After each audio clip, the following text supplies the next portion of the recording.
ونعوذ بالله من شرور أنفسنا ومن سيئات أعمالنا من يهد الله فلا مضل له ومن يضلل فلا هادي له وأشهد أن لا إله إلا الله وأشهد أن محمدا عبده ورسوله أرسله بالهدى ودين الحق ليظهره على الدين كله ولو كره المشركون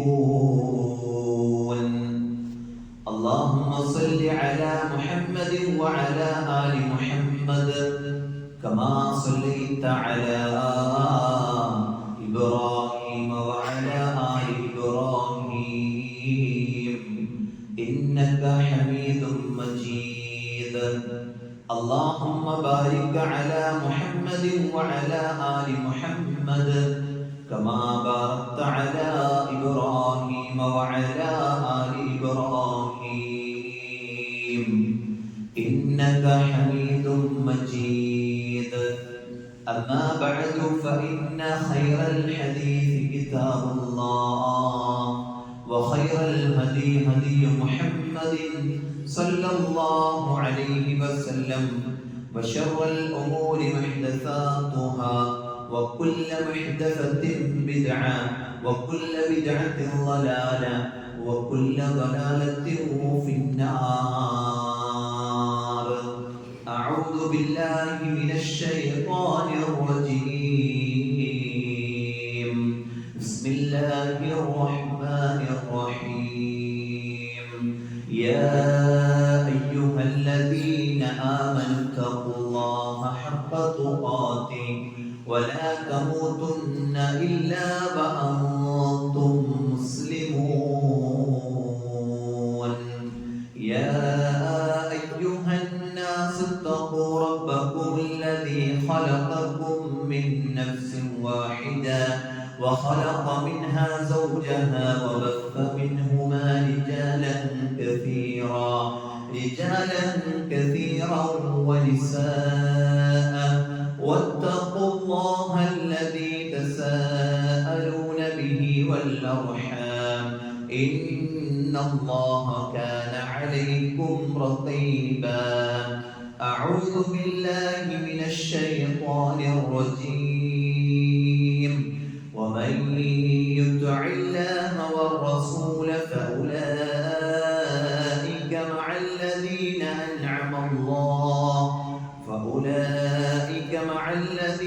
أنعم الله عليهم من النبيين والصديقين والشهداء والصالحين وحسن أولئك رفيقا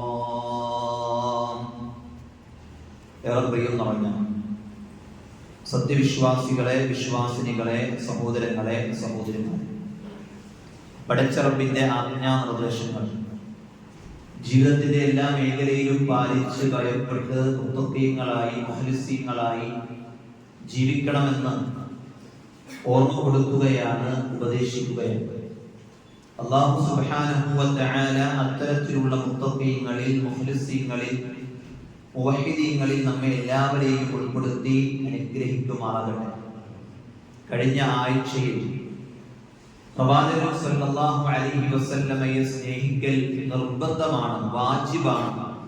സ്നേഹിക്കാത്തവൻ മുസ്ലിമല്ല, മുഅ്മിനല്ല, അവൻ ഇസ്ലാമുമായി ഒരു ബന്ധവുമില്ല എന്ന വിഷയമാണ് നമ്മൾ സംസാരിച്ചത്.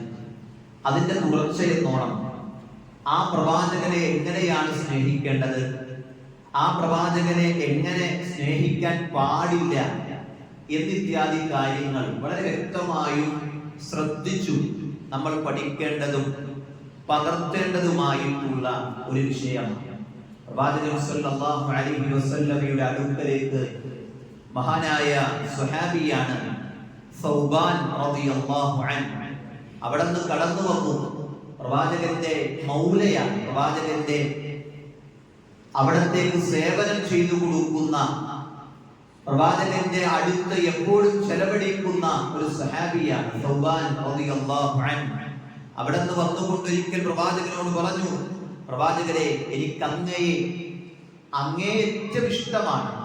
പക്ഷേ ഞാൻ എൻ്റെ വീട്ടിലേക്ക് പോയി കഴിയുമ്പോ പ്രവാചകരെ, അങ്ങയെ കാണാൻ എനിക്ക് തോന്നാറുണ്ട്. ഞാൻ പെട്ടെന്ന് തിരിച്ചു വരും, പ്രവാചകൻ സല്ലല്ലാഹു അലൈഹി വസല്ലമയെ കാണും. അപ്പോഴാണ് എനിക്ക് ഒരു സമാധാനം ആകാറുള്ളത്. പക്ഷേ ഒരു ദിവസം ഞാനിങ്ങനെ ചിന്തിച്ചു, അതെന്നെ വല്ലാതെ വിഷമിപ്പിച്ചു, എന്നെ പ്രയാസപ്പെടുത്തി. എന്താണ് എന്ന് പ്രവാചകൻ സല്ലല്ലാഹു അലൈഹി വസല്ലം ചോദിച്ചപ്പോ അവിടെ നിന്ന് പറഞ്ഞു, ദക്കറത്തുൽ ആഖിറ, ഞാൻ പരലോകത്തെ കുറിച്ച് ചിന്തിച്ചു. എന്നിട്ട് ഞാൻ ഭയപ്പെട്ടു. എന്താണെന്നറിയോ? അല്ല അറാക ഹുനാക, അവിടെ വെച്ചുകൊണ്ട് എനിക്ക് താങ്കളെ കാണാൻ സാധിക്കില്ലേ എന്ന പേടിയാണ്, എന്ന ഭയമാണ് എനിക്കുള്ളത്. ലിഅന്നി അഅരിഫു അന്നക തർഫഉ മഅൻ നബിയ്യീൻ, തീർച്ചയായും ഞാൻ മനസ്സിലാക്കുന്നു താങ്കൾ പരലോകത്ത് സ്വർഗത്തിലുണ്ടല്ലോ, നബിമാരുടെ കൂടെ ഉയർന്ന ദറജയിലായിരിക്കും. വഅന്നി ഇൻ ദഖൽതു അൽ ജന്ന, ഇനി ഞാനെങ്ങാനും സ്വർഗത്തിൽ പ്രവേശിച്ചാൽ തന്നെ ഫീ മൻസിലത്തിൻ അദ്നാ മിൻ മൻസിലതിക, താങ്കളുടെ പദവിയേക്കാൾ താഴെയായിരിക്കുമല്ലോ എന്റെ പദവി, അതുകൊണ്ട് താങ്കളെ കാണാൻ സാധിക്കുമോ എന്ന പേടിയാണെന്ന് പറയുമ്പോ സഹോദരങ്ങളെ, ഈ സമയത്താണ് പരിശുദ്ധ ഖുർആനിലെ ആയത്തിറങ്ങുന്നത്. 3-ാം അധ്യായം 4-ാം അധ്യായം സൂറത്തുൻ നിസാഇന്റെ 69-ാമത്തെ ആയത്തിറങ്ങുകയാ. വമൻ യുതിഇല്ലാഹ വറസൂല ഫഉലൈക മഅല്ലദീന അൻഅമല്ലാഹ്, ആരാണോ അല്ലാഹുവിനെ അനുസരിക്കുന്നത്, ആരാണോ അവിടുത്തെ പ്രവാചകനെ അനുസരിക്കുന്നത്, ഫഉലൈക, കൂട്ടരുണ്ടല്ലോ, മഅല്ലദീന അൻഅമല്ലാഹ്, അല്ലാഹു അനുഗ്രഹിച്ചവരുടെ കൂടെയായിരിക്കും. അലൈഹിം മിനൻ നബിയ്യീന, നബിമാരുടെ കൂടെയായിരിക്കും. വസ്ദീഖീന, സിദ്ദീഖീങ്ങളുടെ കൂടെയായിരിക്കും. വശുഹദാഇ, ഷഹീദുകളുടെ കൂടെയായിരിക്കും. വസ്സാലിഹീൻ, സജ്ജനങ്ങളുടെ കൂടെയായിരിക്കും എന്ന് പരിശുദ്ധ ഖുർആനിലെ ആയത്തങ്ങ് അവതരിക്കുകയാ. സഹോദരങ്ങളെ, ഈ മനുഷ്യന്റെ ചോദ്യം എന്താ? അല്ലാഹുവിന്റെ റസൂലേ, അങ്ങയെ പരലോകത്ത് വെച്ച് എനിക്ക് കാണാൻ പറ്റുമോ എന്ന പേടി എനിക്കുണ്ട്. അല്ലാഹുവിന്റെ റസൂൽ സല്ലല്ലാഹു അലൈഹി വസല്ലമക്ക് വഹി ഇറങ്ങുകയാണ്. എന്താ വഹി? സഹോദരങ്ങളെ, ആര് അല്ലാഹുവിനെ അനുസരിക്കുന്നുവോ, അവിടുത്തെ റസൂലിനെ അനുസരിക്കുന്നുവോ, അവർ അല്ലാഹുവിന്റെ നബിമാരുടെ കൂടെ, സിദ്ദീഖീങ്ങളുടെ കൂടെ, ശുഹദാക്കളുടെ കൂടെ, സ്വാലിഹീങ്ങളുടെ കൂടെ നാളെ പരലോകത്ത് സ്വർഗത്തിൽ ഒരുമിച്ചുണ്ടാകും എന്ന് പഠിപ്പിക്കുകയാണ്. സഹോദരങ്ങളെ, അല്ലാഹുവിനെ അനുസരിക്കുക എന്ന് പറഞ്ഞാൽ എങ്ങനെയാ? അല്ലാഹുവിനെ അനുസരിക്കുക എന്ന് പറഞ്ഞാൽ എങ്ങനെയാ? അവിടുന്ന് അല്ലാഹ് പറഞ്ഞ കാര്യങ്ങളൊക്കെ പകർത്തിക്കൊണ്ടല്ലേ, അവിടുന്ന് പറഞ്ഞ കൽപ്പനകളെ സ്വീകരിച്ചുകൊണ്ടല്ലേ, അവിടുന്ന് വിരോധിച്ച വിരോധങ്ങളെ ജീവിതത്തിൽ നിന്ന് അകറ്റി നിർത്തിക്കൊണ്ടല്ലേ. അതുപോലെ അല്ലാഹുവിന്റെ റസൂലിനെ എങ്ങനെയാണ് അനുസരിക്കേണ്ടത്? ആ പ്രവാചകൻ ഏതൊന്ന് പഠിപ്പിച്ചുവോ ആ പഠിപ്പിച്ച കാര്യത്തെ അതുപോലെ തന്നെ സ്വീകരിച്ചുകൊണ്ടല്ലേ. ആ പ്രവാചകൻ എന്തൊക്കെ വിലക്കിയോ ആ വിലക്കിയ കാര്യങ്ങളെ മാറ്റി നിർത്തിക്കൊണ്ടല്ലേ, സ്വീകരിക്കാതെ അതിനെയൊക്കെ മാറ്റി നിർത്തി ജീവിതത്തിൽ നിന്ന് അവഗണിച്ച്, ഇല്ല ഇത് പ്രവാചകൻ നിരോധിച്ചതാണ്, വഹീന്റെ അടിസ്ഥാനത്തിൽ പഠിപ്പിച്ചതാണല്ലോ, അതുകൊണ്ട് ഇതെന്റെ ജീവിതത്തിൽ പാടില്ല എന്ന് പറയുന്ന രൂപത്തിലല്ലേ ആ പ്രവാചകനെ നാം അനുസരിക്കേണ്ടത്. ഈ രൂപത്തിൽ നാം അല്ലാഹുവിനെയും അവിടുത്തെ റസൂലിനെയും അനുസരിക്കുമ്പോ അങ്ങനെയുള്ളവർ നാളെ പരലോകത്ത് നബിമാരുടെ കൂടെയായിരിക്കുമെന്നത് സത്യമാണ്. അതുകൊണ്ട് ആ പ്രവാചകനെ സ്നേഹിക്കേണ്ടത് എങ്ങനെയാണ്? സഹോദരങ്ങൾ, ആ പ്രവാചകൻ പഠിപ്പിച്ച രൂപത്തിലാണ്, ആ പ്രവാചകൻ കാണിച്ച രൂപത്തിലാണ്. സ്വഹാബത്ത് എങ്ങനെയാണ് ആ പ്രവാചകനെ സ്നേഹിച്ചത് അതുപോലെയാണ് സ്നേഹിക്കേണ്ടത്. അതുകൊണ്ടല്ലേ ഇസ്ലാമിന്റെ ദീൻ പഠിക്കുന്ന ഓരോരുത്തർക്കും അറിയാം ഒരു അമല് അല്ലാഹു സ്വീകരിക്കണമെങ്കിൽ രണ്ട് നിബന്ധനകളാണ് ഒരു മനുഷ്യന് അമലിൽ ഉണ്ടായിരിക്കേണ്ടത്. രണ്ട് നിബന്ധനകളില്ലാത്ത ഒരു അമലും അല്ലാഹുവിനു വേണ്ട, അല്ലാഹു സ്വീകരിക്കുകയില്ല. ഒന്നാമത്തെ നിബന്ധന എന്താണെന്നറിയോ? ഇഖ്ലാസ് ഉണ്ടായിരിക്കണമെന്നുള്ളതാണ്. ആ അമല് അല്ലാഹുവിന്റെ പ്രീതിക്ക് വേണ്ടി ചെയ്യുന്ന അമലായിരിക്കണം. രണ്ടാമത്തെ നിബന്ധന എന്താ? ഇത്തിബാഉൻ നബി സല്ലല്ലാഹു അലൈഹി വസല്ലം. ആ അമൽ ചെയ്യുമ്പോ അത് എന്റെ പ്രവാചകൻ എങ്ങനെയാണോ കാണിച്ച് പഠിപ്പിച്ചു തന്നത് ആ രൂപത്തിൽ ചെയ്യണമെന്നുള്ളതല്ലേ. ആ രൂപത്തിൽ ചെയ്യുമ്പോഴാണ് ആ അമൽ സ്വീകരിക്കുകയുള്ളൂ എന്നതാണ്. ഇഖ്ലാസ് ഉണ്ട്, ഇത്തിബാ ഇല്ലെങ്കിലോ ആ അമൽ സ്വീകരിക്കില്ല. ഇത്തിബാഉണ്ട്, ഇഖ്ലാസ് ഇല്ലെങ്കിലോ ആ അമലും അല്ലാഹു വേണ്ട. പരലോകത്ത് ആദ്യമായി വിചാരണക്കെടുക്കുന്ന മനുഷ്യന്മാരെ കുറിച്ച് അല്ലാഹുവിന്റെ റസൂൽ പറയുമ്പോ 3 മനുഷ്യന്മാരെയല്ലേ കൊണ്ടുവരുന്നത്? സ്വതക്ക ചെയ്തവനാ, ഷഹീദായവനാ, ദീനിനെ കുറിച്ച് നന്നായി പഠിച്ചവനാ. ചോദിക്കുന്നുണ്ടവരോട് നീ എന്തിനാ സ്വതക്ക കൊടുത്തത്? ആ മനുഷ്യൻ പറയും, റബ്ബേ, അല്ലാഹുവേ, നിന്റെ മാർഗത്തിൽ നിന്റെ പ്രീതിക്ക് വേണ്ടി എന്ന് പറയുമ്പോ അല്ലാഹു സുബ്ഹാനഹു വ തആല പറയുന്ന മറുപടി എന്താണെന്നറിയോ? നീ കള്ളം പറഞ്ഞിരിക്കുന്നു, നീ കള്ളമാണ് പറഞ്ഞത്, അതുകൊണ്ട് നീ നരകത്തിൽ പൊയ്ക്കൊള്ളൂ എന്ന്. സ്വതക്ക കൊടുത്തവനെ നരകത്തിലേക്ക് ഇടുമെന്ന് പറയുമ്പോ അല്ലാഹുവിന്റെ പ്രീതിയല്ല അവൻ ഉദ്ദേശിച്ചത്. ഞാൻ വലിയ ഔദാര്യവാനാണ്, ഞാൻ വലിയ സ്വതക്ക കൊടുക്കുന്നവനാണ് എന്ന് മറ്റുള്ളവരെ കൊണ്ട് പറയിപ്പിക്കാൻ, മറ്റുള്ളവർ ദുനിയാവിൽ അവനെ കുറിച്ച് പറയാൻ, അതിനു വേണ്ടിയാണ് ആ സമ്പത്ത് അവൻ കൊടുത്തത്. ഷഹീദും നരകത്തിലാ. എന്തേ കാരണം? താൻ വലിയ ധീരനാണെന്ന് പറയാൻ വേണ്ടിയാണ് അവൻ യുദ്ധം ചെയ്തത്. അവനും നരകത്തിൽ പോയില്ലേ? ആലിമായ മനുഷ്യനുണ്ടല്ലോ, അവൻ വലിയ പണ്ഡിതനാണ്, ഖുർആൻ കാര്യമാണെന്ന് അറിയിക്കാൻ വേണ്ടിയാണ് അവൻ ഖുർആൻ ഓതിയതെങ്കിൽ, അവൻ ഇൽമു പറഞ്ഞു കൊടുത്തതെങ്കിൽ അവനെയും നരകത്തിലേക്ക് കൊണ്ടുപോയിടുന്നു. എന്തേ അമലുകൾക്ക് പറ്റിയ പ്രശ്നമെന്നറിയോ? ആ അമലുകളിൽ ഒന്നും തന്നെ ഇഖ്ലാസ് ഉണ്ടായിരുന്നില്ല. അല്ലാഹുവിന്റെ റസൂൽ പറഞ്ഞതുപോലെയൊക്കെ സ്വതക്ക കൊടുത്തിട്ടുണ്ട്, യുദ്ധം ചെയ്തിട്ടുണ്ട്, പക്ഷേ എന്തുണ്ടായിരുന്നില്ല? ആ അമലുകളിലൊന്നും ഇഖ്ലാസ് ഉണ്ടായിരുന്നില്ല, റബ്ബിന്റെ പ്രീതി ഉണ്ടായിരുന്നില്ല. സഹോദരങ്ങളെ, രണ്ടാമത്തെ വിഷയം എന്താ? രണ്ടാമത്തെ വിഷയം എന്താണ്? ഇത്തിബാ അല്ലേ? അല്ലാഹുവിന്റെ റസൂലിന്റെ വീട്ടിലേക്ക് ഇതാ 3 ചെറുപ്പക്കാര്, 3 ആളുകൾ കടന്നു വരുന്നുണ്ട്. എന്നിട്ട് അല്ലാഹുവിന്റെ റസൂലിന്റെ നമ്മുടെ ഉമ്മയായ ആയിഷ റളിയല്ലാഹു അൻഹയോട് ചോദിക്കുന്നുണ്ട്, അല്ലാഹുവിന്റെ റസൂലിന്റെ ആ ഇബാദത്തുകളെ കുറിച്ചൊന്ന് ഞങ്ങൾക്ക് പറഞ്ഞു തരണം. ആയിഷ റളിയല്ലാഹു അൻഹ അവിടെ ഇങ്ങനെ പറഞ്ഞു കൊടുത്തു. ആ മനുഷ്യന്മാര് പറഞ്ഞു, അല്ലാഹുവിന്റെ റസൂൽ ഇത്രയും ചെയ്തിട്ടുണ്ടെങ്കിൽ അത്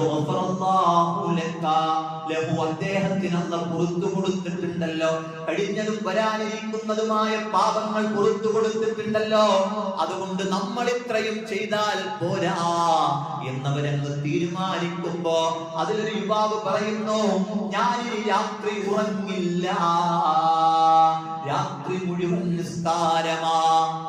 രണ്ടാമത്തെ യുവാവ് പറയുന്നു, ഞാൻ പകലിൽ ഭക്ഷണം കഴിക്കില്ല, എനിക്ക് എല്ലാ ദിവസവും നോമ്പാ. മൂന്നാമത്തെ മനുഷ്യൻ പറഞ്ഞു, ഞാൻ വിവാഹം പോലും കഴിക്കില്ല, പൂർണ്ണമായി ഇബാദത്തിലാണ്. ഈ മനുഷ്യന്മാരെ കുറിച്ച് പ്രവാചകൻ അറിഞ്ഞപ്പോ അവരെ വിളിച്ചുകൊണ്ട് അല്ലാഹുവിന്റെ റസൂൽ പറയുന്നുണ്ട്, വല്ലാഹി ഇന്നി അഖ്ശാകും ബില്ലാഹ് വഅത്ഖാകും, നിങ്ങളെക്കാൾ അല്ലാഹുവിനെ ഭയപ്പെടുന്നവൻ ഞാനാ, നിങ്ങളെക്കാൾ അല്ലാഹുവിനെ സൂക്ഷിക്കുന്നവൻ ഞാനാ. അതുകൊണ്ട് ഞാൻ നോമ്പ് പിടിക്കുന്ന ദിവസങ്ങളുണ്ട്, നോമ്പില്ലാത്ത ദിവസങ്ങളും എനിക്കുണ്ട്. അതുകൊണ്ട് ഞാൻ രാത്രി നിസ്കരിക്കുന്നുണ്ട്, രാത്രി ഉറങ്ങുന്നുണ്ട്, ഞാൻ വിവാഹം കഴിച്ചിട്ടുണ്ട് എന്ന് പ്രവാചകൻ സല്ലല്ലാഹു അലൈഹി വസല്ലം പറഞ്ഞിട്ട് അവിടെ നിന്ന് പറയുന്ന ഒരു വാചകമുണ്ട്, വമൻ റഗിബ അൻ സുന്നത്തി ഫലൈസ മിന്നീ, എന്റെ സുന്നത്തിനോട് ആരെങ്കിലും അവഗണന കാണിച്ചാൽ അവൻ എന്നിൽ പെട്ടവനല്ല, അവൻ എന്നിൽ പെട്ടവനല്ല എന്ന് പ്രവാചകൻ സല്ലല്ലാഹു അലൈഹി വസല്ലം പഠിപ്പിക്കുമ്പോ സഹോദരങ്ങളെ ചിന്തിക്കേണ്ടത് രണ്ട് കാര്യങ്ങൾ വേണം ഒരു അമല് അല്ലാഹു സ്വീകരിക്കാൻ. ഏതാ അമല് സ്വീകരിക്കാൻ വേണ്ട രണ്ട് കാര്യങ്ങൾ? ഏത് കാര്യം എടുത്തോ ഒന്ന് ഇഖ്ലാസ് വേണം, അല്ലാഹുവിന്റെ പ്രീതിക്കായിരിക്കണം. ഈ വന്നിരിക്കുന്ന ജുമുഅക്ക് പോലും റബ്ബിന്റെ പ്രീതിയായിരിക്കണം. വെള്ളിയാഴ്ച പള്ളി പോകാതെ അങ്ങാടിയിൽ കണ്ടായിരിക്കും ആൾക്കാർ എന്താ പറയാ, ഇതായിരുന്നെങ്കിലോ ഖലാസ് കഴിഞ്ഞു വന്നതിന് കൂലിയല്ലേ കിട്ടാൻ, ഉച്ച കിട്ടാൻ. സ്വതക്ക കൊടുത്തിട്ട് നരകത്തിലേക്ക് പോയി. എന്റെ കാരണം നിയ്യത്ത് മാറിപ്പോയി, ഇഖ്ലാസ് മാറിപ്പോയി, ചിന്ത മാറിപ്പോയി. സഹോദരങ്ങളെ വളരെ പ്രധാനമാണ്. രണ്ടാമത്തെ കാര്യം എന്താ? രണ്ടാമത്തെ കാര്യം ആ കർമ്മം പ്രവാചകൻ സല്ലല്ലാഹു അലൈഹി വസല്ലം എങ്ങനെ കാണിച്ചു പഠിപ്പിച്ചു തന്നുവോ ആ രൂപത്തിൽ ചെയ്യണം എന്നതാണ്. പ്രവാചകന്റെ ഇത്തിബാഉ വേണം. എന്തെങ്കിലും ചെയ്താൽ പോരാ, ഏതെങ്കിലും കാര്യങ്ങൾ ചെയ്താൽ പോരാ, എന്നിട്ട് അതൊക്കെ ആ പ്രവാചകനെ സ്വീകരിക്കുന്നു എന്ന് പറഞ്ഞാൽ പോരാ, ആ പ്രവാചകൻ കാണിച്ച മാതൃകയിൽ കാണിക്കണം. അതുകൊണ്ട് സഹോദരങ്ങളെ, ഈ ദീൻ എന്ന് പറഞ്ഞാൽ അത് പൂർത്തീകരിക്കപ്പെട്ട മതമാണ്. ഇനി അതിലേക്ക് ഒന്നും ആഡ് ചെയ്യാനില്ല, ഒന്നും കൂട്ടിച്ചേർക്കാനില്ല. ഈ മതം പൂർണ്ണമാണ്. ഹജ്ജത്തുൽ വിദാഇന്റെ അറഫയുടെ സമയത്ത് അല്ലാഹുവിന്റെ റസൂലിനെ ഇറങ്ങിയ ആയത്ത് സൂറത്തുൽ മാഇദയിലെ ആയത്ത് നമുക്കൊക്കെ അറിയാം. അൽയൗമ അക്മൽതു ലക്കും ദീനക്കും വഅത്മംതു അലൈക്കും നിഅമതി വറദീതു ലക്കുമുൽ ഇസ്ലാമ ദീനാ. ഇന്നേ ദിവസം നിങ്ങൾക്ക് ഈ ദീൻ പൂർത്തിയാക്കി തന്നിട്ടുണ്ട്. ഒരു കാര്യം ഇനി കൂട്ടാനില്ല, ഒരു കാര്യം ഇനി കുറക്കാനില്ല. ആ രൂപത്തിലെല്ലാം പഠിപ്പിച്ചു തന്നിട്ടുണ്ട്. അതുകൊണ്ടല്ലേ പ്രവാചകൻ സല്ലല്ലാഹു അലൈഹി വസല്ലം പറഞ്ഞേ, എന്താ അവിടെ നിന്ന് പറഞ്ഞിട്ടുള്ളത്? ഇന്നഹു ലൈസ ശൈഉൻ യുഖർരിബുകും മിനൽ ജന്നതി ഇല്ലാ ഖദ് അമർതകും ബി. സ്വർഗ്ഗത്തിലേക്ക് അടുപ്പിക്കുന്ന ഏതൊക്കെ കാര്യങ്ങളുണ്ടോ അതൊന്നും നിങ്ങളോട് കൽപ്പിക്കാതെ പോയിട്ടില്ല. എല്ലാത്തൊരു വാചകം, വളരെ അടിവരയിട്ട് നിങ്ങൾ പഠിക്കേണ്ട ഒരു വാചകം. എന്താണ്? സ്വർഗത്തിലേക്ക് ഏതൊക്കെ കർമ്മങ്ങളുണ്ടോ അതൊന്നും നിങ്ങളോട് കൽപ്പിക്കാതെ പോയിട്ടില്ല.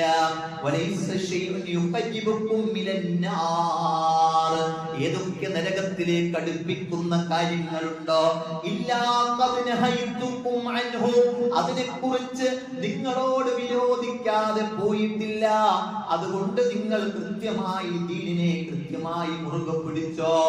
ഏതൊക്കെ സ്വർഗത്തിലേക്കുള്ള വഴിയുണ്ടോ അതൊക്കെ പഠിപ്പിച്ചു. ഏതൊക്കെ നരകത്തിലേക്ക് പോകുന്ന മാർഗങ്ങളുണ്ടോ അതൊക്കെ വിരോധിച്ചു. ഇനി വിരോധിക്കാനൊന്നുമില്ല. മതം പൂർത്തിയായി.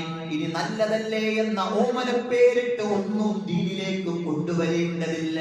നല്ലതല്ലേ, ഒരു സ്വലാത്തല്ലേ, ഒരു ദിക്റല്ലേ, ഒരു ഏതെങ്കിലും നിലക്കുള്ളതല്ലേ, ഇതൊക്കെ നല്ലതല്ലേ, എന്തിനാ നിങ്ങൾ ഇങ്ങനെയൊക്കെ പറയുന്നത് എന്നൊക്കെ പറഞ്ഞ് നല്ലതെന്ന ഓമന പേരിട്ട് മതത്തിലേക്ക് ഒരു കർമ്മം കൊണ്ടുവരാനില്ല.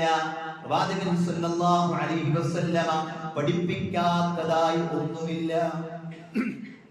ആ പ്രവാചകൻ സല്ലല്ലാഹു അലൈഹി വസല്ലം എല്ലാം പഠിപ്പിച്ചു, ദീൻ പൂർത്തിയാക്കി എന്നുള്ളത് ആ പ്രവാചകനിലൂടെ അല്ലാഹു സുബ്ഹാനഹു വ തആല നടത്തിയ ഒരു സുന്നത്താണ്, ഒരു നടപടിക്രമമാണ്. അതുകൊണ്ട് നമ്മൾ എന്ത് ചെയ്യണം? വമാ ആതാകുമുർ റസൂലു ഫഖുദൂഹു വമാ നഹാകും അൻഹു ഫൻതഹൂ. ആ പ്രവാചകൻ എന്തൊക്കെ കൊണ്ടുവന്നോ അതൊക്കെ സ്വീകരിക്കണം. ആ പ്രവാചകൻ എന്തൊക്കെ വിരോധിച്ചോ അതൊക്കെ ജീവിതത്തിൽ നിന്ന് ഒഴിവാക്കുകയും വേണം. സഹോദരങ്ങളെ, പ്രവാചകൻ ചെയ്യാത്തൊരു കാര്യം അത് ദീനിൽ പുണ്യമുള്ളതാണെന്ന് പറഞ്ഞു കൊണ്ടുവരാൻ ആർക്കാണ് സാധിക്കുക? സഹോദരൻ, നിങ്ങൾ ചിന്തിച്ചു നോക്കിയേ. ഈ തഴവ കുഞ്ഞു മുഹമ്മദ് മുസ്ലിയാർ അദ്ദേഹം എഴുതിയ അൽ മവാഹിബുൽ ജലിയ എന്ന് പറഞ്ഞൊരു ഗ്രന്ഥമുണ്ട്. ആ ഗ്രന്ഥത്തിൽ അദ്ദേഹം പറയുന്ന ഒരു വാചകം, മൗലീദ് കഴിക്കൽ മുമ്പ് പതിവില്ലാത്തതാ, അത് ഹിജ്റ 300 ശേഷം വന്നതാ. ഇങ്ങനെ മൗലീദ് എന്ന് പറഞ്ഞ ഏർപ്പാട് ഇന്ന് മൗലീദ് റബീഉൽ അവ്വലായ എല്ലാ പള്ളികളിലും മൈക്കിലൂടെ നമ്മൾ ഇങ്ങനെ കേൾക്കാം. മൗലീദിന്റെ പാരായണങ്ങൾ വലിയ ഭവ്യതയോടെയും വലിയ പുണ്യം കിട്ടുമെന്നൊക്കെ വിചാരിച്ച് ആളുകൾ അതിലൊക്കെ തടിച്ചു കൂടുന്നുണ്ട്. ഇവിടെ മനസ്സിലാക്കാൻ വേണ്ടി ചില കാര്യങ്ങൾ മാത്രം പറയാം. അല്ലാഹുവിന്റെ റസൂലിനെ സ്നേഹിക്കേണ്ടത് ആ പ്രവാചകൻ പഠിപ്പിച്ച രൂപത്തിൽ, സ്വഹാബത്ത് സ്നേഹിച്ച രൂപത്തിലാണ്, അല്ലെ? കുഞ്ഞു മുഹമ്മദ് മുസ്ലിയാർ തന്നെ പറയാ, മൗലിദ് കഴിക്കൽ മുമ്പ് പതിവില്ലാത്തതാ, അത് ഹിജ്റ 300-ന് ശേഷം വന്നതാ. എന്താ ഈ 300-ന് ശേഷം വന്നതാ? എന്താ ഈ 300-ന്റെ കണക്കിന്റെ പ്രത്യേകത? എന്താ? ഇവിടെ ഇരിക്കുന്നവർ ഓരോരുത്തരും ചിന്തിച്ചോ, എന്താണ് ഈ 300-ന്റെ കണക്കിന്റെ പ്രത്യേകത? അല്ലാഹുവിന്റെ റസൂൽ സല്ലല്ലാഹു അലൈഹി വസല്ലം പറഞ്ഞു ആ 300-നെ കുറിച്ച്. എന്താ പ്രത്യേകത? ഖൈറുൻ നാസി ഖർനി സുമ്മല്ലദീന യലൂനഹും സുമ്മല്ലദീന യലൂനഹും. ഏറ്റവും ഉത്തമ നൂറ്റാണ്ടെന്ന് പറയുന്നത് അത് എന്റെ നൂറ്റാണ്ടാണ്, അത് കഴിഞ്ഞിട്ടുള്ളതാണ്, അത് കഴിഞ്ഞിട്ടുള്ളതാണ്. ഈ 300 നൂറ്റാണ്ടിനിടയിലുള്ളതൊന്നും അതില്ലാത്തതൊന്നും ദീനല്ല, അത് ദീനായി കൊണ്ടുവരുന്നത് ബിദ്അത്ത് തന്നെയാ. ഈ 300-ന്റെ ഉള്ളിലാണ് ഇസ്ലാമിന്റെ ദീൻ എന്ന് പറയുന്നത്. അതിന്റെ അപ്പുറത്തേക്ക് ഉള്ളതൊന്നും ദീനല്ല. അതുകൊണ്ടാണ് കുഞ്ഞു മുഹമ്മദ് മുസ്ലിയാർ അദ്ദേഹം അതിന്റെ ആ ഗദ്യത്തിൽ പിന്നീട് പറയുന്നത് നബിദിനത്തിന് പത്തിരിയെ കുറിച്ചും കോഴിയെ കുറിച്ചും ഒക്കെയാണ്. അതൊക്കെ വേറെ വിഷയം. എന്നാലും അടിസ്ഥാനം 300-ന് ശേഷമാണ് മൗലിദ് ഉണ്ടായത് എന്ന് തുറന്നു പറയുമ്പോ 300 എന്ന് പറയുന്ന ഇസ്ലാമിന്റെ ആ ഒരു വിശ്വാസ ആചാര കർമ്മങ്ങളുടെ ഖൈറുൽ ഖുറൂൻ, ഏറ്റവും ഉത്തമമായ ആ സമുദായം ജീവിച്ചിരുന്ന സമൂഹത്തിൽ ഇങ്ങനെയൊരു ഏർപ്പാട് ഇല്ല എന്നത് നമ്മൾ കൃത്യമായി മനസ്സിലാക്കണം. ചില ആളുകളൊക്കെ സാധുക്കൾ പറയാറുണ്ട്, എന്തിനാ മദ്ഹ് പറയുന്നതിന് നമ്മൾ എതിർക്കണം? എന്തിനാ മദ്ഹല്ല് പറയുന്നത്? പ്രവാചകൻ സ്വല്ലല്ലാഹു അലൈഹി വസല്ലമയെ പുകഴ്ത്തി പറയണല്ലേ, എന്തിനാ ഇതിനൊക്കെ എതിർക്കുന്നത്? അതൊക്കെ പ്രവാചക സ്നേഹത്തിൽ പെടൂലേ? സഹോദരങ്ങളെ, ഈ മദ്ഹിനെ ആദ്യമായി എതിർത്തത് ആരാന്നറിയോ? ഇങ്ങനത്തെ മദ്ഹിനെ ആദ്യമായി എതിർത്തത് ഹബീബുന മുഹമ്മദ് റസൂലുള്ളാഹി സ്വല്ലല്ലാഹു അലൈഹി വസല്ലം തന്നെയാണ്. ഞാൻ യാതൊരു സംശയമില്ല, ഞങ്ങള് പഠിച്ചു, ഹദീസുകളിലുണ്ട്. പ്രവാചകൻ സ്വല്ലല്ലാഹു അലൈഹി വസല്ലം ഒരു കല്യാണ വീട്ടിലേക്ക് കടന്നു വരുമ്പോ അവിടെ കുറച്ച് കുട്ടികൾ ഇങ്ങനെ പാട്ടുപാടുന്നുണ്ട്. ആ കുട്ടികൾ പാട്ടുപാടുന്നതിനിടയിൽ പ്രവാചകനെ കണ്ടപ്പോ അവരിങ്ങനെ പ്രവാചകനെ നോക്കി പാടി, ഞങ്ങളുടെ കൂട്ടത്തിൽ ഒരു നബിയുണ്ട്, നാളത്തെ കുറിച്ചറിയുന്ന നബിയാണ്. അല്ലാഹുവിന്റെ റസൂൽ കുട്ടികളോട് പറഞ്ഞു, മതി മതി, നിർത്തിക്കോ, നാളത്തെ കുറിച്ച് ഞാൻ അറിയില്ല. അല്ലാഹു സുബ്ഹാനഹു വ തആലയാണ് ഗൈബ് അറിയുന്നവൻ, അദൃശ്യമറിയുന്നവൻ പ്രവാചകനാണ്.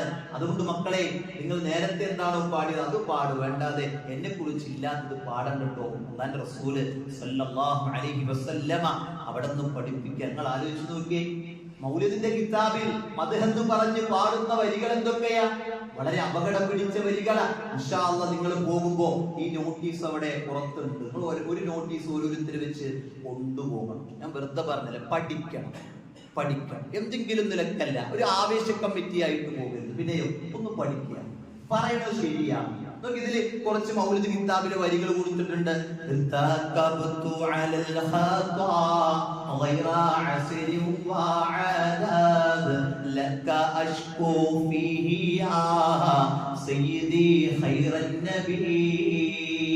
അതിലൊരു വരിയ, പാപമാവും വാഹനത്തിൽ അറ്റമില്ല ഞാൻ കയറി, അങ്ങയോട് ആവലാതി ബോധിപ്പിക്കുന്നു യാ സയ്യിദി.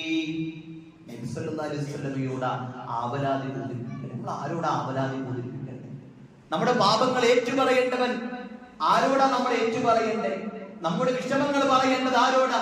മുഹമ്മദ് നബിയോടല്ല, അതല്ലെങ്കിൽ ഏതെങ്കിലും സ്വഹാബത്തിനോടല്ല, ഔലിയാക്കളോടല്ല, അല്ലാഹുവിനോടാണ്. ഹയ്യായ ഖയ്യൂമായ, എന്നൊന്നും ജീവിച്ചിരിക്കുന്ന എല്ലാം നിയന്ത്രിക്കുന്ന റബ്ബിനോടാണ് നാം പറയേണ്ടത്. ആ റബ്ബിനെ വിട്ടുകൊണ്ട് മുഹമ്മദ് നബിയോട് പറയുന്ന ഗദ്യപദ്യങ്ങൾ അത് മദ്ഹ് എന്ന് പറഞ്ഞ പേരിലാണെങ്കിലും അതിനെ എതിർക്കണമെന്ന് പഠിപ്പിച്ചത് മുഹമ്മദ് മുസ്തഫ സല്ലല്ലാഹു അലൈഹി വസല്ലമയാണ്. അതുകൊണ്ട് കഴിഞ്ഞില്ല, ഇത് മങ്കൂസ് മൗലിദിലെ നേരത്തെ പറഞ്ഞേ ശറഫുൽ അനാം മൗലിദിൽ കാണാം, അബ്ദുക്കൽ മിസ്കീനു യർജു ഫദ്ലക്കൽ ജമ്മിൽ ഗഫീറു ഫികാ ഖദ് അഹ്സൻതു ظني യാ ബശീറു യാ നദീർ. നമ്മളൊക്കെ ആരുടെ അടിമകളാ സഹോദരങ്ങളെ? വിശുദ്ധ ഖുർആനിലെ എത്ര പ്രാവശ്യം യാ ഇബാദിയല്ലദീന യാ ഇബാദിയല്ലദീന ഖുൽ യാ ഇബാദിയല്ലദീന. പരിശുദ്ധ ഖുർആനിൽ പറയാ, അടിമകളോട് പറയണേ. ആരുടെ അടിമ? നമ്മൾ മുഹമ്മദ് നബിയുടെ അടിമയാണോ? ഒരിക്കലുമല്ല, അല്ലാഹുവിന്റെ അടിമയല്ലേ. മൗലിദ് കിതാബിൽ എഴുതുകയാ, അബ്ദുക്കൽ മിസ്കീനു യർജു. നബിയേ, താങ്കളുടെ മിസ്കീനായ അടിമയുണ്ടല്ലോ. ആരുടെ? മുഹമ്മദ് നബിയുടെ. എത്ര അപകടം പിടിച്ച വരിക. മുഹമ്മദ് നബിയുടെ അടിമയല്ല നമ്മൾ, അല്ലാഹുവിന്റെ അടിമകളാ. എല്ലാ പാപങ്ങളും പൊറുക്കുകയെന്ന അങ്ങയുടെ ഔദാര്യം, അങ്ങയുടെ സാധുവായ ഈ ദാസൻ ആഗ്രഹിക്കുന്നു. പാപങ്ങൾ പൊറുക്കുന്നവനാരാ? പാപങ്ങൾ പൊറുക്കുന്നവനാരാ? അല്ലാഹുവല്ലാതെ പാപം പൊറുക്കുന്നവരില്ല. പരിശുദ്ധ ഖുർആൻ പഠിപ്പിക്കുന്ന അടിസ്ഥാനമാണ്. ഇവിടെയോ പാപങ്ങൾ പൊറുക്കുന്നവനായി നബി സല്ലല്ലാഹു അലൈഹി വസല്ലമയെ പരിചയപ്പെടുത്തുന്നു. അതുപോലെ തന്നെ നരകത്തിൽ നിന്ന് കാക്കുന്നവൻ നബിയായി പരിചയപ്പെടുത്തുന്നു. സഹോദരങ്ങളെ, അതുകൊണ്ട് വളരെ ഗൗരവമാണ്, വളരെ ഗൗരവമായി നമ്മൾ ചിന്തിക്കുക. മൗലിദ് കിതാബിൽ ഇങ്ങനെയുള്ള മദ്ഹ് എന്ന് പറഞ്ഞ് പല നിലക്കുള്ള വരികളെ നമ്മൾ കാണുമ്പോൾ നമ്മൾ ചിന്തിക്കേണ്ട കാര്യം എന്താണ്? നമ്മൾ ശ്രദ്ധിക്കേണ്ട കാര്യം എന്താണ്? വളരെ പ്രധാനപ്പെട്ട് നമ്മൾ അറിയേണ്ടത് മഹാനായ ഇമാം മാലിക് റഹിമഹുല്ലാഹ് അദ്ദേഹം പറഞ്ഞൊരു വാചകമാണ്. ചിലർ പറയാറുണ്ട്, എന്ത് അത് കുറെ ആളുകൾ ചെയ്യണുണ്ടല്ലോ, ഭൂരിഭാഗം ആളുകൾ നബിദിനം ആഘോഷിക്കണോ അല്ലേ എന്ന് ചോദിച്ച് ആളുകളുടെ വലിപ്പവും എണ്ണവും നോക്കിക്കൊണ്ട് ഒരു ആചാരാനുഷ്ഠാനങ്ങളിലേക്ക് കയറുന്നവരുണ്ട്. അവർ പ്രമാണമൊന്നും പഠിക്കൂല, അവര് ദീനൊന്നും പഠിക്കൂല, അത് കേട്ട് കാലകീലകളിൽ നിന്ന് മനസ്സിലാക്കി അങ്ങനെ പണ്ടേ മുതൽ ഞങ്ങളൊക്കെ ഇങ്ങനെ തന്നെ, അതുകൊണ്ട് ഇനിയും അങ്ങനെ എന്ന് പറയുന്ന ഒരവസ്ഥയിലേക്ക്, ഇന്നിന്ന ഉസ്താദുമാരൊക്കെ നരകത്തിലാണെങ്കിൽ ഞങ്ങളും നരകത്തിലായിക്കോട്ടെ എന്ന് പറയുന്ന അവസ്ഥയാണ് പലപ്പോഴും നമ്മൾ സമൂഹത്തിക്കാണ്. വേദന കൊണ്ടാ പറയണേ, വിഷമം കൊണ്ടാ പറയണേ. അങ്ങനെയാണോ? അങ്ങനെയാണ്. അതുകൊണ്ടല്ലേ ഖുർആൻ പറഞ്ഞത്, എന്ത് നാളെ നരകത്തിൽ പോകുന്ന ആളുകൾ അവിടെ വെച്ചുകൊണ്ട് വിലപിക്കുന്ന വിലാപം എന്താ? അല്ലാഹുവേ, ഞങ്ങളുടെ നേതാക്കന്മാരും പണ്ഡിതന്മാരുമാണ് ഞങ്ങളെ വഴിപിഴപ്പിച്ചിട്ടുള്ളത്. അതുകൊണ്ട് അല്ലാഹുവേ, അവർക്ക് ഇരട്ടി ശിക്ഷ നീ കൊടുക്കണേ അല്ലാഹ് എന്ന് പറയുന്നത് വിശുദ്ധ ഖുർആൻ കേൾപ്പിക്കുക നമ്മളെ. നരകത്തിൽ കിടന്നുള്ള കരച്ചിൽ, നരകത്തിൽ കിടന്നുള്ള വിലാപം. അതുകൊണ്ട് ഞങ്ങൾ അല്ലാഹുവിനെ അനുസരിച്ചിരുന്നെങ്കിൽ, അവിടുത്തെ റസൂലിനെ ഞങ്ങൾ അനുസരിച്ചിരുന്നെങ്കിൽ എത്ര നന്നായിരുന്നേനെ എന്ന് വിലപിക്കുന്ന വിലാപങ്ങളെ വിശുദ്ധ ഖുർആൻ നമുക്ക് ഇപ്പോൾ നമുക്ക് പഠിപ്പിച്ചു തരുന്ന എന്തിനാണ് സഹോദരങ്ങളെ? ആരെയും അന്ധമായി അനുകരിച്ച് നമ്മൾ പോകാതിരിക്കാൻ വേണ്ടിയാണ്. നോക്കി, മഹാനായ ഇമാം മാലിക് റഹിമഹുല്ലാഹ് അദ്ദേഹം പറയുന്ന ഒരു വാചകമുണ്ട്, ആരെങ്കിലും ഇസ്ലാമിൽ ഒരു പുത്തനാചാരം കൊണ്ടുവരികയാണ്, അവനതിന് നല്ലതായി കാണുന്നുണ്ട്, അവൻ നല്ലതായി കാണുന്നു, അങ്ങനെ ഒരു പുതിയ ആചാര അനുഷ്ഠാനത്തെ ഇസ്ലാമിൽ കൊണ്ടുവരികയാ.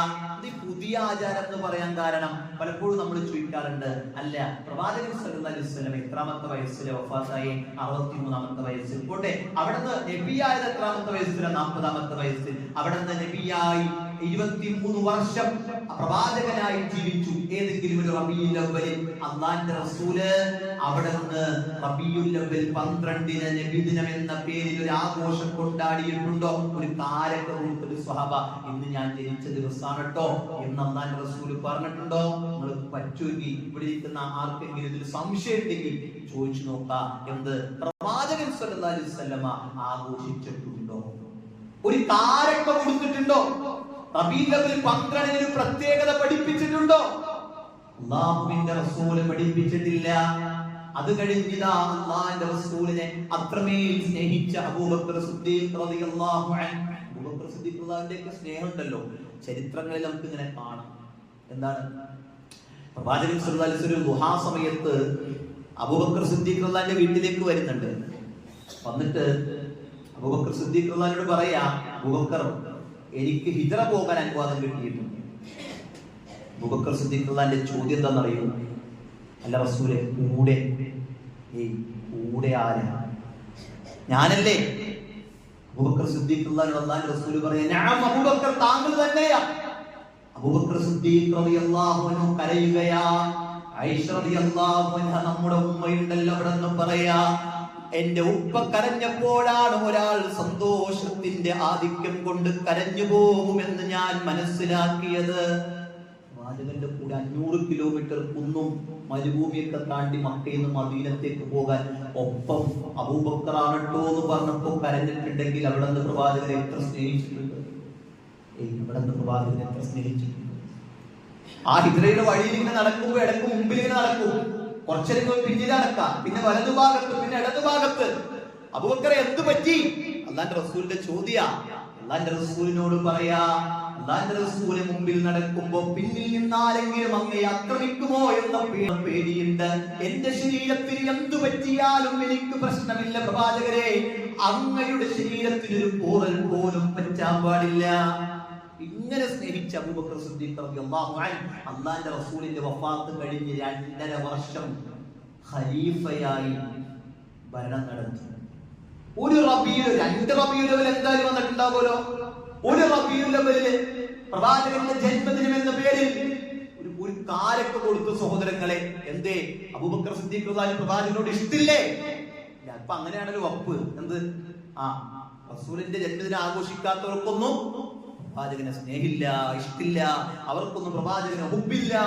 സഹോദരങ്ങളെ, ആലോചിക്ക്, ചിന്തിക്കാൻ വേണ്ടി പറയാ അല്ലേ. അബൂബക്കർ സിദ്ദീഖ് റളിയല്ലാഹു അൻഹു നീ നോക്കിയേ, പ്രവാചകൻ സല്ലല്ലാഹു അലൈഹി വസല്ലമയെ ആദ്യം വധിക്കാൻ വേണ്ടി വാളെടുത്ത സ്വഹാബിയാണ് ഉമർ ഇബ്നുൽ ഖത്താബ് റളിയല്ലാഹു അൻഹു. ഇസ്ലാം സ്വീകരിച്ചു കഴിഞ്ഞപ്പോ പ്രവാചകൻ എങ്ങാനും വഫാത്തായെന്ന് ആരെങ്കിലും പറഞ്ഞാണ്ടല്ലോ അവന്റെ കഴുത്തറുക്കുമെന്ന് പറയാൻ വരെ അത്രമേൽ സ്നേഹിച്ച ഉമർ ഇബ്നുൽ ഖത്താബ് റളിയല്ലാഹു അൻഹു 10.5 വർഷം ഭരണം നടത്തി. 10.5 വർഷം ഖലീഫയായിട്ടേ 10.5 വർഷത്തിനടുക്ക് എന്തേ ഒരു റബീഉൽ അവ്വലിൽ ഇവരെന്തേ നബിദിനം ആഘോഷിക്കാതിരുന്നു?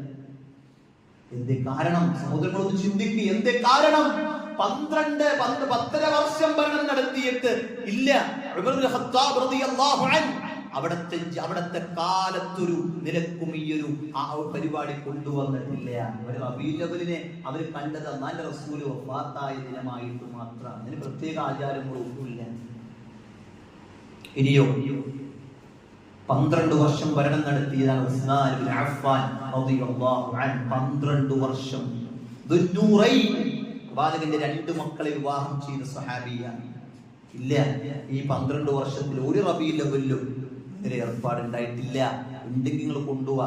ഇല്ല സഹോദരങ്ങളെ. ഇനിയോ അലി ഇബ്നു അബീ ത്വാലിബ് റളിയല്ലാഹു അൻഹു 4 വർഷം ഭരണം നടത്തി. ഇല്ല, ഒരു റബീഉൽ അവ്വലിലും ഇങ്ങനെ ഏർപ്പാടുണ്ടായിട്ടില്ല. അതുകൊണ്ട് തടുവ കുഞ്ഞുമുൽ മുസ്ലിയാർ പറഞ്ഞ മൗലിദ് കഴിക്കൽ മുമ്പ് പതിവില്ലാത്തതാ, അത് ഹിജറ 300 ശേഷം വന്നതാ. ഇനി നിങ്ങൾ ചിന്തിക്കേണ്ട ഒരു കാര്യം എന്താണ്? ഇതിന്റെയൊക്കെ അപകടം എവിടെ വരുന്നത്? നോക്കി, ഈ തഴവ കുഞ്ഞുങ്ങൾ മുസ്ലിയാർ എന്നെ പറയുന്നൊരു കാര്യം നോക്കി, നബിക്കുള്ള മൗലീദ് വീട്ടിലും മോദേണ്ടതാ, അതിനാൽ മുസീബത്തൊക്കെയും നീങ്ങുന്നതാ. എങ്ങനെ? അള്ളാന്റെ റസൂലിന്റെ കാലത്തില്ല, സ്വഹാബത്തിന്റെ കാലത്തില്ല, താബീങ്ങളുടെ കാലത്തില്ല. പിന്നെ ആരിത് എഴുതിണ്ടാക്കിയേ? അങ്ങനെയുള്ള മൗലിദ് എന്ത് ചെയ്യണം? വീട്ടിലും ചൊല്ലണം. വീട്ടിൽ ചൊല്ലിയാലോ വീട്ടിലെ മുസീബത്തൊക്കെ പോകും. ഇതൊരു അപകട ദീനിലിങ്ങനെ കൊണ്ടുവരെ ഓരോന്നും. ഈ മുസീബത്ത് വീട്ടിൽ നിന്ന് പോകുന്ന ആരാ പറഞ്ഞേ? അല്ല പറഞ്ഞോ? അവിടത്തെ റസൂൽ പറഞ്ഞോ? അല്ലേ? പറഞ്ഞോ? ഇല്ല സഹോദരൻ. അള്ളാന്റെ റസൂലിന്റെ പേരിലും കള്ളം കെട്ടിച്ചമച്ച് ഈ ഉമ്മത്തിനെ തെറ്റിദ്ധരിപ്പിച്ചില്ലാത്ത ആചാരാനുഷ്ഠാനങ്ങളിലേക്ക് കൊണ്ടുപോകുന്ന ഒരവസ്ഥ. കള്ളന്റെ ശല്യം തന്നെയും ഒതുങ്ങുന്നതാ. കള്ളം വീട്ടിൽ കയറൂല. മൗലിദ് ഓതിയാൽ വീട്ടിൽ. സഹോദരങ്ങൾ, ഇങ്ങനെ വന്നു പല നിലക്കുള്ള തെറ്റിദ്ധരിപ്പിക്കലുകളും സമൂഹത്തിന്റെ ഇടയിലേക്ക് കൊണ്ടുവന്ന് ഇസ്ലാമിനെ വികൃതമാക്കുന്ന ഒരവസ്ഥ. ഇതാരാ ആദ്യമായിട്ട് ഈ നബിദിനം എന്ന ഏർപ്പാട് എപ്പോഴാ തുടങ്ങിയെന്ന് അറിയോ? 4-ാമത്തെ നൂറ്റാണ്ടിലാണ്. 4-ാമത്തെ നൂറ്റാണ്ടില് ഷിയാക്കളിൽപ്പെട്ട ഉബൈദിയാക്കളിൽപ്പെട്ട ഫാത്തിമിയാക്കൾ, അവർ കുറച്ച് തീവ്രമായ ഷിയാക്കളാണ്. അവരിലെ റാഫിദിയാക്കളാണ് ഈ ഏർപ്പാട് ഒന്നാമത് തുടങ്ങിയത്. ഈ ഷിയാക്കൾ എന്ന് പറയുമ്പോൾ ആരാന്നറിയോ? ഈ ഉബൈദിയാക്കളാണ് ഹജറുൽ അസ്വദ് മോഷ്ടിച്ചുകൊണ്ടുപോയി, കട്ടെടുത്തുകൊണ്ടുപോയി. ഹജറുൽ അസ്വദേ കട്ടെടുത്തുകൊണ്ടുപോയി. കുറച്ചാളത്തേക്ക് ഹജറുൽ അസ്വദ് ഉണ്ടായില്ല. പിന്നീട് അത് കണ്ടുപിടിച്ച് കൊണ്ടുവന്ന് വെച്ചപ്പോ അത് വീണ്ടും കത്താൻ വന്നു. കത്താൻ പറ്റിയില്ല. അപ്പൊ അവർ അതിന്റെ അമ്പ് ചെയ്തു. അത് പല കഷ്ണങ്ങളായി പൊട്ടി. എന്നിട്ട് അതിനെ ഇപ്പൊ കാണുന്ന രൂപത്തിൽ അത് ചേർത്ത് വെച്ച് എന്ത് ചെയ്തു? ഒരു ഈയം കൊണ്ട് അത് പൊതിഞ്ഞു വെച്ചു. അതാണ് ഇപ്പൊ നമ്മൾ കാണുന്ന ഹജറുൽ അസ്വദ്. നിങ്ങൾ ആലോചിച്ചു, ഇങ്ങനെ ഹജറുൽ അസ്വദ് കട്ടുണ്ടുപോകാനും ഇസ്ലാം ദീനിനെ പൊളിക്കാനും നടക്കുന്ന വിഭാഗ ഷിയാക്കൾ. ഈ ഷിയാക്കള് അവര് നബീനോടുള്ള ഹബ്ബ് കൊണ്ടൊന്നുമല്ല അവര് ഈ ഒരു ഏർപ്പാട് തുടങ്ങിയ. പിന്നെ അവര് ഫാത്തിമ റളിയല്ലാഹു അൻഹയുടെ, അലി ഇബ്നു അബീ ത്വാലിബ് റളിയല്ലാഹു അൻഹു, അവരുടെ വഖഫ് എന്താണെന്നറിയോ? ജിബ്രീൽ അലൈഹിസ്സലാമക്ക് വഹി മാറിപ്പോയതാണ്. ശരിക്കും കിട്ടേണ്ടത് അലിയാർക്കാണ്.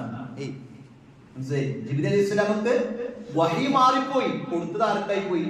മുഹമ്മദ് നബിക്കായി. അല്ലാതെ മുഹമ്മദ് നബിക്ക് കിട്ടേണ്ടതൊന്നുമല്ല എന്നതാണ് അവര് പ്രചരിപ്പിക്കുന്ന കുപ്രചരണങ്ങൾ. നിങ്ങൾ ആലോചിക്കണം. പ്രവാചകൻ സല്ലല്ലാഹു അലൈഹി വസല്ലമയുടെ സഹാബി ആയിഷ റളിയല്ലാഹു അൻഹ പറഞ്ഞു, നമ്മളെന്താ പറയാ? റളിയല്ലാഹു അൻഹാ. അവര് പറയാ അല്ലാഹുവിന്റെ ശാപം ഉണ്ടാകട്ടെ, ലഅനത്തുല്ലാഹി അലൈഹി എന്നാണ് അവര് പറയാ. ഷിയാക്കള് അബൂബക്കർ സിദ്ദീഖ് റളിയല്ലാഹുവിന്റെ പേര് കേട്ട നമ്മൾ പറയും റളിയല്ലാഹു അൻഹു, അല്ലാഹു അദ്ദേഹത്തിന് തൃപ്തിപ്പെടട്ടെ എന്ന് നമ്മൾ പ്രാർത്ഥിക്കും. അവര് പറയാ അല്ലാഹുവിന്റെ ശാപം ഉണ്ടാകട്ടെ എന്നാണ്. ഇങ്ങനെയുള്ള വിഭാഗങ്ങൾ, ഇസ്ലാമുമായി ഒരു കുലബന്ധം പോലും ഇല്ലാത്ത പിഴച്ച കക്ഷികൾ കൊണ്ടുവന്ന ഒരു ഏർപ്പാടാണ് ഈ നബിദിനം എന്ന് പറയുന്നത് 4-ാം നൂറ്റാണ്ടിൽ. പിന്നീട് അതിനെ മുഗഫർ രാജാവ് പിന്നീട് കെങ്കേമമായി കൊണ്ടുവന്നു. നമ്മുടെ നാട്ടിൽ അതിങ്ങനെ കാണുന്നു. സഹോദരങ്ങളെ, ഇതൊക്കെ പറയുമ്പോൾ ചില ആൾക്കാരേക്ക് മിഠായിനെ പറ്റും ഉസ്താദെന്ന്. ചില കുട്ടികൾ ചോദിക്കാറുണ്ട് മിഠായിനെ പറ്റും, മിഠായി കൊടുക്കാൻ പറ്റും. ചില ആൾക്കാർ ഇതിനെന്തോ മിഠായി കൊടുത്ത പ്രത്യേക കൂലിയുണ്ടെന്ന് വിചാരിച്ച് അത് 2 പാക്കറ്റ് മിഠായി എന്റെ പേരിൽ കിടക്കട്ടെ എന്ന് പറയുന്ന ആൾക്കാരൊക്കെ ഉണ്ട്. ഞാൻ ചോദിക്കാറുണ്ട്, അങ്ങാടിയിൽ വെച്ചിട്ടേ വാപ്പാനൊരുത്തം തല്ലി, വാപ്പാനെ നല്ല തല്ലിട്ട് എന്ത് ചെയ്തു? അതിന്റെ സന്തോഷത്തിൽ അവൻ അങ്ങാടിയിൽ മിഠായി വിതരണം ചെയ്തു. അതുകൊണ്ട് നമ്മുടെ അടുത്തൊന്നുണ്ട്, എന്റെ വാപ്പാനെ തല്ലിയ മിഠായി വേണോ? നമ്മൾ മേടിച്ച് കഴിക്കോ? കഴിക്കോ സഹോദരൻ? ഇല്ല. അള്ളാഹുവിനെയും അവിടുത്തെ റസൂലും പഠിപ്പിക്കാത്ത, ദീനില്ലാത്തൊരു ആചാരം കൊണ്ടുവന്ന് ദീനിനെ വിചിത്രമാക്കുന്ന അവസ്ഥയിലേക്ക് കൊണ്ടുവന്ന് അതിന്റെ പേരിൽ ഉണ്ടാക്കിയ ആചാരങ്ങളിൽ ഉണ്ടാകുന്ന ഭക്ഷണം എങ്ങനെ കഴിക്കാൻ പറ്റുക? നമ്മൾ ആലോചിക്കുക, പഠിക്കുക, ദീനിനെ കുറിച്ച് പഠിക്കുക, നന്നായി പഠിക്കുക. ആ 3 നൂറ്റാണ്ടിലുള്ളതൊക്കെ ദീന. ചില ആൾക്കാർ സാധുക്കൾ ചോദിക്കാറുണ്ട്, ഞങ്ങളൊക്കെ എങ്ങനെ ഇപ്പൊ ദീനെ മനസ്സിലാക്കാം? ഞങ്ങളൊന്നും പറഞ്ഞേ, ഞങ്ങൾക്ക് അറബി അറിയില്ല, ഞങ്ങൾക്ക് എന്തില്ല, എങ്ങനെയൊന്നും അറിയില്ല, എങ്ങനെയപ്പോ ഞങ്ങൾ പഠിക്കുക? നമ്മൾ പറഞ്ഞു കൊടുക്കുന്നത് ഒന്നുമില്ല. നിങ്ങൾ ഏത് കാര്യം വന്നാലും ഹദ്ദാദ്, റാത്തീബ്, അതുപോലെ ഏത് കാര്യങ്ങൾ എടുത്തു വയ്ക്കും. അതൊക്കെ എന്നാ തുടങ്ങി? ഈ 300ന്റെ അപ്പുറത്തുണ്ടെങ്കിൽ അതൊക്കെ ദീന. അതിന്റെ ഇപ്പുറത്തേക്കാണെങ്കിലോ അതൊന്നും ദീനല്ല. എല്ലാ വിഷയങ്ങളിലും പൊതുവെ അങ്ങനെ പഠിക്കാൻ ശ്രദ്ധിക്കുക. അല്ലാഹു സുബ്ഹാനഹു വ തആല അനുഗ്രഹിക്കുമാറാകട്ടെ.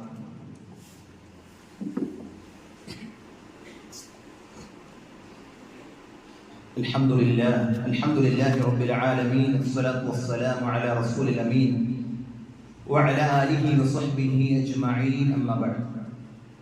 അല്ലാഹുവിന്റെ ആജ്ഞാനിർദ്ദേശങ്ങൾ ജീവിതത്തിന്റെ എല്ലാ മേഖലയിലും പാലിച്ച് ഭയപ്പെട്ട് ജീവിക്കണമെന്ന് ഓർമ്മപ്പെടുത്തുകയാണ്, ഉപദേശിക്കുകയാണ്. അല്ലാഹു സുബ്ഹാനഹു വ തആല നല്ല ആളുകളിൽ നമ്മെ ഉൾപ്പെടുത്തി അനുഗ്രഹിക്കുമാറാകട്ടെ. നമ്മൾ ആദ്യ ഖുത്ബയിൽ പറഞ്ഞ വിഷയം, പ്രവാചകൻ സല്ലല്ലാഹു അലൈഹി വസല്ലമയെ സ്നേഹിക്കേണ്ടത് ആ പ്രവാചകൻ പഠിപ്പിച്ച മാർഗങ്ങളെ സ്വീകരിച്ചുകൊണ്ടാണ്. എന്തൊക്കെ കൽപ്പിച്ചോ അത് ജീവിതത്തിൽ സ്വീകരിക്കുക, എന്തൊക്കെ വിരോധിച്ചോ ജീവിതത്തിൽ നിന്ന് ഒഴിവാക്കുക. പ്രവാചകൻ സല്ലല്ലാഹു അലൈഹി വസല്ലമയുടെ നബിദിനം ആഘോഷിക്കാത്തവർ ആരൊക്കെയെന്ന് ചോദിച്ചാൽ, മുഹമ്മദ് നബി ആഘോഷിച്ചിട്ടില്ല, അബൂബക്കർ സിദ്ദീഖ് റളിയല്ലാഹു അൻഹു ആഘോഷിച്ചിട്ടില്ല, ഉമർ ഇബ്നു ഖത്താബ് റളിയല്ലാഹു അൻഹു ആഘോഷിച്ചിട്ടില്ല, ഉസ്മാൻ ഇബ്നു അഫ്ഫാൻ റളിയല്ലാഹു അൻഹു ആഘോഷിച്ചിട്ടില്ല, അലി ഇബ്നു അബീ ത്വാലിബ് റളിയല്ലാഹു അൻഹു ആഘോഷിച്ചിട്ടില്ല, ഫാത്തിമ റളിയല്ലാഹു അൻഹ ആഘോഷിച്ചിട്ടില്ല, ആയിഷ റളിയല്ലാഹു അൻഹ ആഘോഷിച്ചിട്ടില്ല, പ്രവാചകന്റെ ഭാര്യമാരാരും ആഘോഷിച്ചിട്ടില്ല, ഷാഫിഈ ഇമാം ആഘോഷിച്ചിട്ടില്ല, അബൂ ഹനീഫ ആഘോഷിച്ചിട്ടില്ല, ഇമാം മാലിക് ആഘോഷിച്ചിട്ടില്ല. മനസ്സിലായില്ലേ? ഇതുപോലെ ഇമാമിങ്ങൾ ആരും ആഘോഷിച്ചിട്ടില്ല. നസാഇ, അബൂ ദാവൂദ് ഇല്ല, ആഘോഷിച്ചിട്ടില്ല. ഇമാം ബുഖാരി ആഘോഷിച്ചിട്ടില്ല, ഇമാം മുസ്ലിം ആഘോഷിച്ചിട്ടില്ല. അങ്ങനെ വന്നുകൊണ്ട് ഇല്ല, ഒരാളും തന്നെ ഇത് ആഘോഷിച്ചിട്ടില്ല. കൊണ്ടുവന്നതും പഠിപ്പിച്ചതും ഒക്കെ ഷിയാക്കളാണ്. പിന്നീട് മുഗഫർ രാജാവ് അതിനെ കെങ്കേമമാക്കി ഏറ്റെടുത്തു. അങ്ങനെയുണ്ടായ ആചാരമാണ്. അത് നമുക്ക് വേണോ വേണ്ടേ എന്ന് നമ്മൾ പഠിച്ചറിഞ്ഞ് മനസ്സിലാക്കി ഇസ്ലാമിക പ്രമാണങ്ങളോട് ചേർന്ന് നിൽക്കുമ്പോൾ അത് വേണ്ട എന്ന് തീരുമാനിക്കാൻ പറ്റും എന്ന് കൂടി മനസ്സിലാക്കുക. സഹോദരങ്ങൾ, ഒരു കാര്യം പ്രത്യേകമായി ഓർമ്മപ്പെടുത്താനുള്ളത്, ഇൻഷാ അല്ലാഹ് നമ്മുടെ ഇന്നത്തെ ഒരു പിരിവ് നമ്മുടെ പള്ളിയിലേക്ക് കാശ്മീരിൽ നിന്ന് അവിടെ ഒരു പള്ളി പണിയാൻ വേണ്ടി കുറച്ച് സുഹൃത്തുക്കൾ അതിനു വേണ്ടിയുള്ള ഒരു പിരിവുമായി ബന്ധപ്പെട്ടിട്ടുണ്ടായിരുന്നു. ഒരു പള്ളി അവിടെ പണിയണം, തൗഹീദുള്ള ഇസ്ലാമിന്റെ ആദർശങ്ങളെ പറഞ്ഞു കൊടുക്കുന്ന ഒരു ഭവനം അവിടെ വേണം. അതുകൊണ്ട് നിങ്ങളാൽ കഴിയുന്ന ഈ പള്ളിയുമായി ബന്ധപ്പെട്ടുള്ള ആളുകളുമായി അതിനൊരു സഹായം പള്ളിയുടെ ഭാഗത്ത് നിന്ന് വേണമെന്ന് അറിയിച്ചിട്ടുണ്ട്. അതുകൊണ്ട് ഇന്നത്തെ ആ ഒരു കളക്ഷൻ അതിനുള്ളതായിരിക്കുമെന്ന് പ്രത്യേകം ഓർമ്മപ്പെടുത്തുകയാണ്. സല്ലല്ലാഹു അലൈഹി വസല്ലം പറഞ്ഞു, മൻ ബനാ മസ്ജിദ, ആരെങ്കിലും ഒരു പള്ളി പണിത് കഴിഞ്ഞാൽ അവന് നാളെ സ്വർഗത്തിലൊരു ഭവനം അല്ലാഹു സുബ്ഹാനഹു വ തആല അവന് വേണ്ടി പണിയും എന്ന് പഠിപ്പിക്കുന്നുണ്ട്. അതുകൊണ്ട് പള്ളിയാണ്. എത്ര സുജൂദുകൾ ചെയ്താൽ നിങ്ങൾ ആലോചിച്ചു, ഈ പള്ളി ഇതിന്റെ പിന്നിൽ പണിയെടുത്ത് എത്ര ആൾക്കാരുണ്ടാകും, മരിച്ചു പോയവരുണ്ടാകും, കബറിൽ കിടക്കുന്നവരുണ്ടാകും. അതുപോലെ തന്നെ ഇതിനു വേണ്ടി ഇതിന്റെ പ്രവർത്തനങ്ങൾ കൊണ്ടു നടക്കുന്ന ആൾക്കാരൊക്കെ ഉണ്ട്. അവർക്കൊക്കെ കിട്ടുന്ന കൂലി എന്താ? ഇവിടുന്ന് ഓരോരുത്തരും അവർക്ക് കിട്ടുന്ന ആ ഒരു അറിവും അവർക്ക് കിട്ടുന്ന ദീനീബോധവും ചിന്തയും അതിന്റെയൊക്കെ ഒരു കൂലി കുറയാതെ അവർക്കും കിട്ടുന്നു എന്നത് ഇതിന്റെയൊക്കെ പിന്നിലുള്ള വലിയ അനുഗ്രഹങ്ങളാണ്. അതുകൊണ്ട് ഇതൊരു നിസ്സാരമായ കാര്യമല്ല, സ്വതക്കത്തു ജാരിയയാണ്, നിലനിൽക്കുന്ന സ്വതക്കയാണ്. മരിച്ചു പോയാലും നമ്മുടെ അമലുകളിലേക്ക് ചേർന്ന് വരുന്ന ധാരാളം കാര്യങ്ങളിൽ പെട്ടൊരു കർമ്മമാണ് പള്ളി എന്നുള്ളത്. അല്ലാഹുവിന്റെ റസൂൽ പറഞ്ഞു, ഒരു അടക്കാക്കിളിയുടെ കൂടിനത്ര ഉള്ള ഒരു പള്ളിയെങ്കിലും നിങ്ങൾ പണിയണം എന്നുള്ളത്. അഥവാ ആ അങ്ങനെയുള്ള പള്ളിയാണെങ്കിൽ പോലും അല്ലാഹു സുബ്ഹാനഹു വ തആല സ്വർഗ്ഗത്തിൽ നിങ്ങൾക്ക് ഒരു ഭവനം പണിയും എന്നുള്ളതാണ്. നമ്മൾ പള്ളിയിൽ നിന്ന് ആലോചിക്കുമ്പോൾ നമ്മുടെ മനസ്സിലെന്തോ ഓർമ്മ വരാം, ഏതൊരു അറബിനെ കാണും, ഗൾഫിലേക്ക് ഒന്ന് പോകണം. സഹോദരങ്ങളെ, നമുക്കൊരു വീട് പണിയാൻ പറ്റിയില്ലേ? വീട് പണിയാൻ പറ്റി. ഒരു കാർ നമ്മൾ വാങ്ങിയില്ലേ? കാർ നമ്മൾ വാങ്ങി. മക്കളെ വലിയ വിദ്യാഭ്യാസം കൊടുക്കണില്ലേ? കൊടുക്കണുണ്ട്. എന്തൊരു 20-30 ലക്ഷം രൂപ കൊടുത്തൊരു പള്ളി പണിയണം എന്റെ ആയുസിന്റെ ഉള്ളിൽ ഒരെണ്ണം എന്ന് തീരുമാനിക്കാൻ നമുക്കത് പറ്റാത്തേ. നമ്മളെന്താ അങ്ങനെ ആഗ്രഹിക്കാത്ത, ഒന്നും കൊതിക്കാത്തേ? എന്ത് കൊതിക്കാത്തേ? നമ്മളൊന്ന് കൊതിച്ചു നോക്കേ. അള്ളാഹു അവസരങ്ങൾ നൽകും, അള്ളാഹു കച്ചവടത്തിൽ ബർക്കത്ത് നൽകും, അള്ളാഹു ജീവിതത്തിൽ ബർക്കത്ത് നൽകും. യാതൊരു സംശയിച്ചു കൊതിവാണ് മനസ്സിലൊരു ആഗ്രഹം. എനിക്കൊരെണ്ണം പണിയണം ആഗ്രഹമുണ്ട്. അള്ളാഹുവേ, എനിക്കും ഒരു ഭവനം സ്വന്തമായിട്ട് പണിയണം. വലിയ ബോഷ് പള്ളി ഒന്നും വേണ്ട സഹോദരങ്ങളെ. നമ്മൾ വിചാരിക്കും ഒരു കോടിക്കണക്കിന് രൂപയുടെ പള്ളി, അത് വേണ്ടാതെ 5 സെന്റ് സ്ഥലത്തെ ഒരു പറ്റിയ ഏരിയയിൽ ഒരു ചെറിയൊരു വീട് പണിയുടെ അത്ര എക്സ്പെൻസ് ഇല്ല. ഞാൻ പറയും ഒരു പള്ളി. കാരണം എന്താ? ഒരു സൈഡൊന്നും കെട്ടണ്ടല്ലോ, ഒറ്റ ഹാളല്ലേ. എന്ത് എളുപ്പ. അതിന്റെ കാഴ്ചപ്പാടുകളിലേക്ക് നമ്മൾ മാറണം. അല്ലാഹു തൗഫീഖ് പ്രദാനം ചെയ്യുമാറാകട്ടെ. അല്ലാഹു സുബ്ഹാനഹു വ തആല നമ്മുടെ പാപങ്ങൾ പുറത്തു മാപ്പാക്കി തരുമാറാകട്ടെ. ആ പ്രവാചകനെ യഥാർത്ഥത്തിൽ സ്നേഹിക്കുന്ന മുത്തഖീങ്ങളിൽ അല്ലാഹു നമ്മളെ ഉൾപ്പെടുത്തി അനുഗ്രഹിക്കുമാറാകട്ടെ. എല്ലാ ബിദ്അത്തുകളിൽ നിന്നും അല്ലാഹു നമ്മെ കാത്തുരക്ഷിക്കുമാറാകട്ടെ. അവന്റെ ദീൻ അവൻ പറഞ്ഞ രൂപത്തിൽ ജീവിതത്തിൽ പകർത്തി ജീവിക്കുന്ന മുത്തഖീങ്ങളിൽ അല്ലാഹു ഉൾപ്പെടുത്തി അനുഗ്രഹിക്കട്ടെ. اللهم اغفر للمؤمنين والمؤمنات والمسلمين والمسلمات والاحياء منهم والاموات انك مجيب الدعوات يا قاضي الحاجات. اللهم اجرنا من النار، اللهم اجرنا من النار، اللهم اجرنا من النار. اللهم ادخلنا الجنه، اللهم ادخلنا الجنه، اللهم ادخلنا الجنه. ربنا اتنا في الدنيا حسنه وفي الاخره حسنه وقنا عذاب النار. ربنا تقبل منا انك انت السميع العليم وتب علينا انك